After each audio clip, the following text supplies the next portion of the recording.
কারণ উনি যে জনগণ এত ভালোবাসে, জনগণের মানসিক দোয়া কিন্তু আল্লাহ ডাক শুনবে। কারণ 10 জন লোক যদি দোয়া করে একটা ভালো লোক, একটা লোকের জন্য আল্লাহ কিন্তু কবুল করে। আমরা সারা বাংলাদেশের লোক আমরা নামাজ তার দোয়া করবো যে আল্লাহ তার ব্যস্ত নসিব। সন্তান দুটো যখন 80 বছর বয়স তখনও দাঁড়িয়ে আছে 7 ঘন্টা পর্যন্ত। তাহলে কিরকম ভালোবাসে এরা সাধারণ তিনি কাজ করে। কিন্তু প্রিয় লোক মারা যাওয়ার পরেও কিন্তু একজনের রেখে গেছেন তার সন্তান, উনি কিন্তু আপনাদের পাশে থাকবে, উনিও কিন্তু আপনাদের পাশে থাকবে।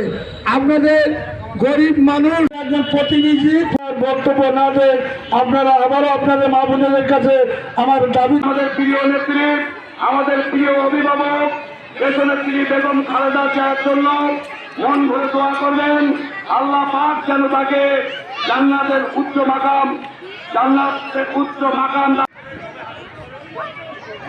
দিও রব্বুল আলামিন। সবাই যেন জয়যুক্ত করে রব্বুল আলামিন তাকে তুমি কিয়ামত পর্যন্ত কৈফিয়ত নেবে না রব্বুল আলামিন। যদি রব্বুল আলামিন তোমার ওই বান্দি কোনো ভালো সকলের উজ্জ্বলতে তিনি সকলের নেত্রী হিসাবে নিজেকে প্রতিষ্ঠিত করেছিলেন, তার মুখ মুবারকে তুমি পৌঁছায়া দাও রব্বুল আলামিন।